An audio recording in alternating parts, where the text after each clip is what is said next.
During this season of Lent, we are using the concept of dance to help us better understand the life that God is calling us to live, a life of disciples of the Lord, who, as the hymn says, and as the words we just sang, leads us in the dance of life. Lent is a wonderful time and provides us with an opportunity to remember and renew our relationship with the one who really leads us in the dance, amidst all of the temptations and the distractions and the detours in the dance. Over all the dips, over all the spins, over all the stumbles as we dance, and there are many. Some of us seem to have more and some of us seem to have less, but all of us have those challenges in life. And all of us have a Lord that leads us through those. The author of our Lenten study book, and Jake's going to bring a picture of the book up there for you, Ray Buckley, has shared a lot of helpful words, and we have a good group that's meeting on Wednesday nights. Not too late for you all to join us. We meet at 6:30 over at the Chestnut House on Wednesdays. There's a couple books left out there.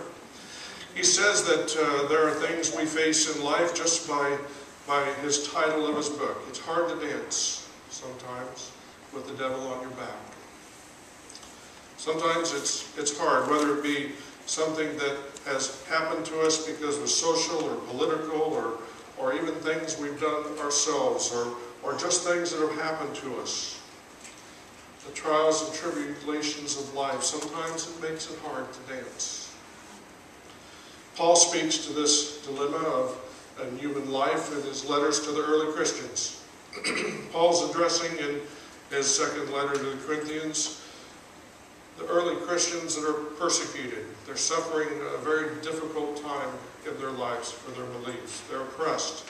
Bad things are happening. They're questioning this new faith that they've found and if it indeed will be strong enough to see them through. Paul says, and again, listen to his words that Tegan read this morning. He said, "We are afflicted in every way, but not crushed. We are perplexed, but we're not driven to despair. We're persecuted, but not forsaken. We are struck down, but we're not destroyed." Those are powerful words that were shared with the people then that needed that kind of inspiration and that kind of strength to see them through a difficult time in their life. One does wonder how Paul, amidst some very trying times himself, because as you know, those of you that have studied Paul, he went through some very, very difficult times. How can he write these words? One must assume that Paul's experienced something of the love and the power of a God who has and will sustain him in his darkest hours. And because he's experienced that, he can share words of inspiration and wisdom with the early Christians. In his introduction to our study book, Ray Buckley shares these words I want to share with you. In the introduction, he says, "On the wall of the Warsaw Ghetto, a young Jew wrote, 'I believe in the sun, even if it does not shine. I believe in love, even if I do not feel it. I believe in God, even if I do not see him.' What enables faith to be transcendent and engaged, even when events around us do not change. In every culture and time, persons of faith have surmounted, endured, and survived to dance. They have danced with the weight of the world upon their shoulders. As Hans Kuhn would remind us, in the midst of it all, we have been sustained by God, and that sustaining grace has enabled us to be helpful to those around us." This is what Paul did. We dance while helping others dance. Just one out.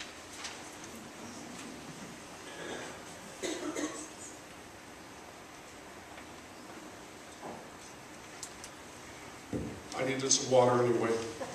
Good time to break. We dance.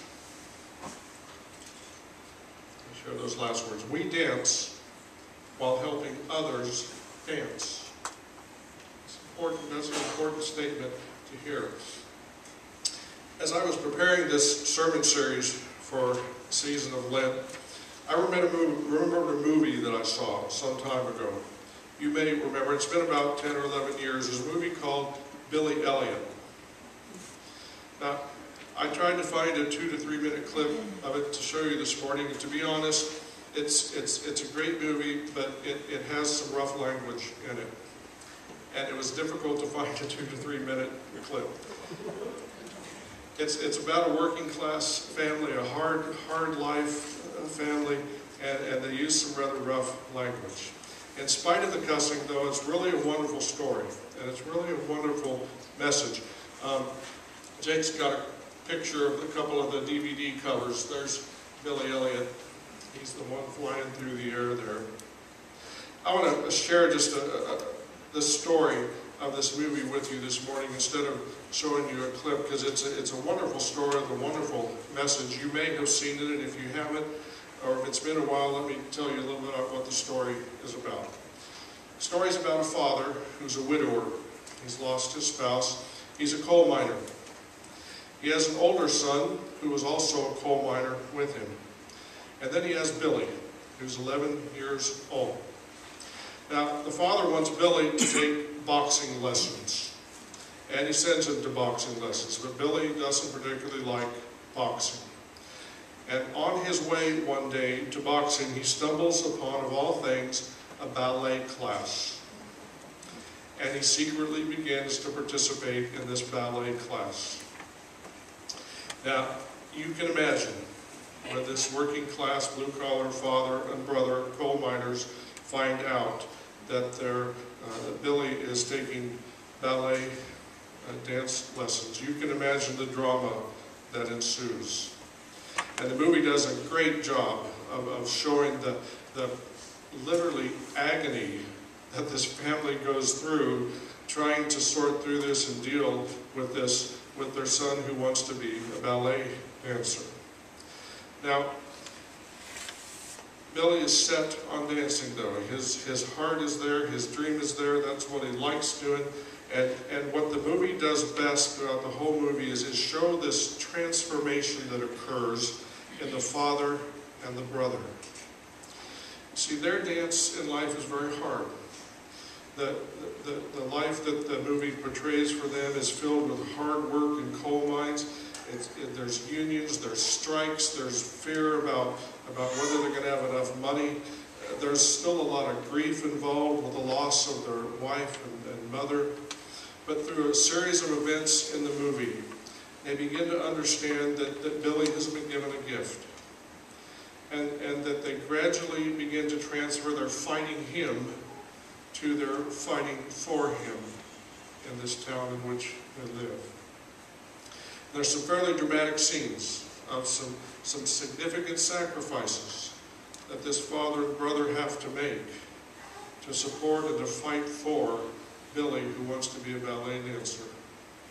The last scene in the movie is the face of this hard-working coal miner father.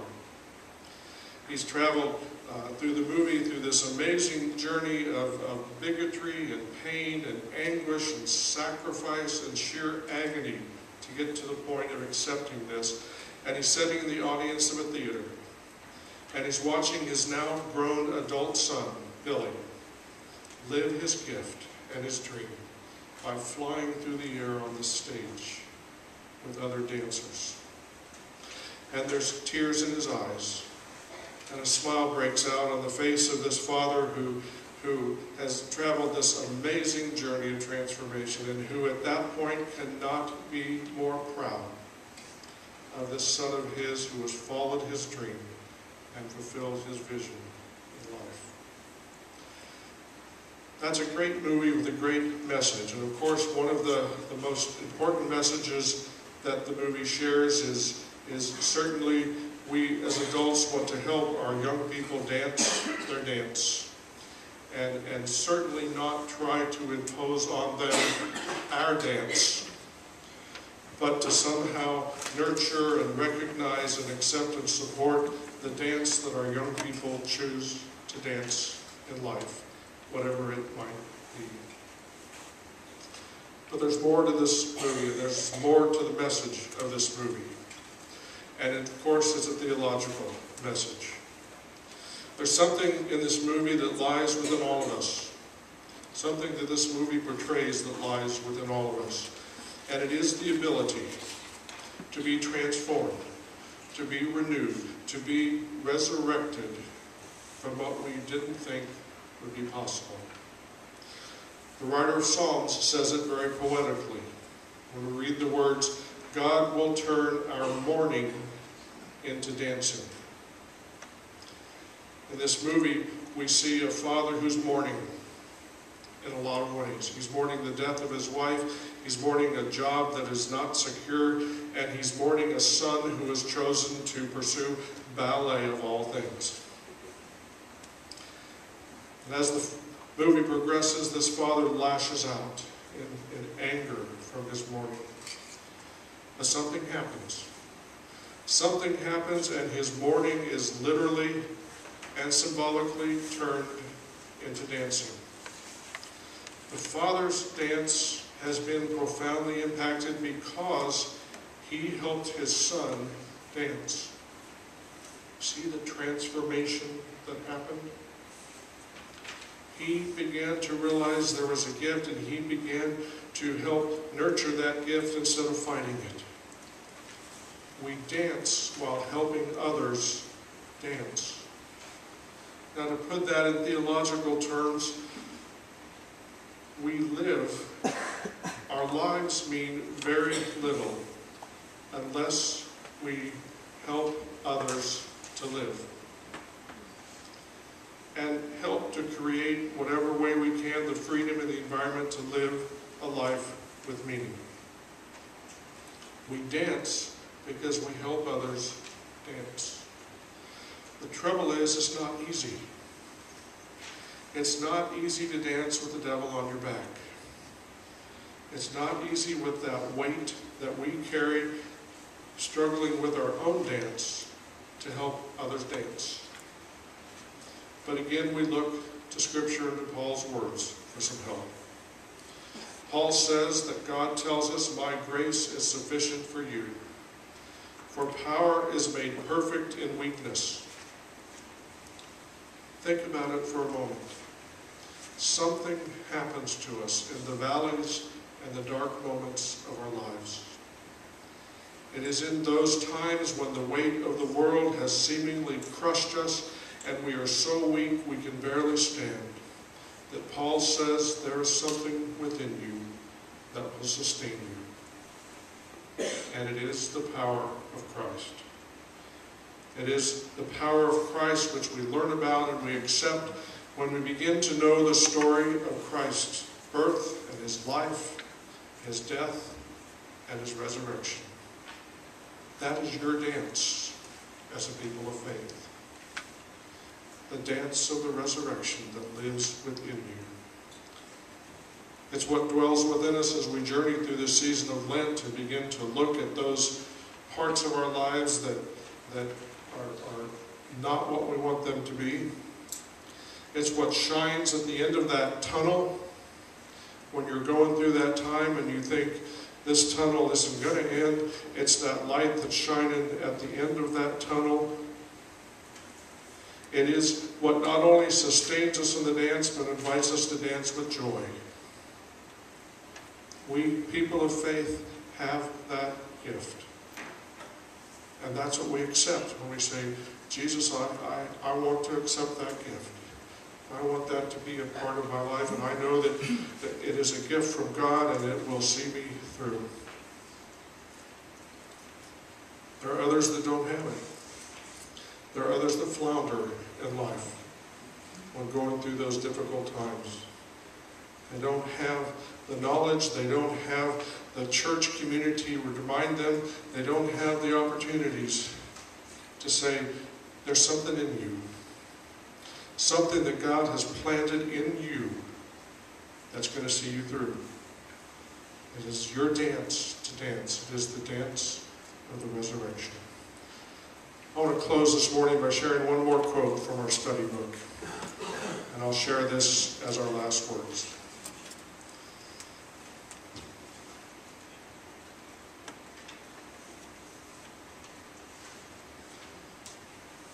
The gospel is precisely about the dance.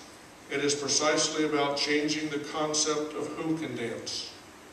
It is about the right to dance. It is not all about the difficult times. It is also about the dance of joy. The dance of spiritual life is real.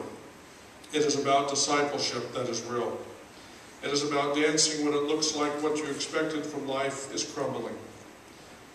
It is about dancing with burdens on your back and still dancing. There is a Lord of the dance, an inexplicable, inexhaustible invitation that is given to us, all of us. Would you pray with me?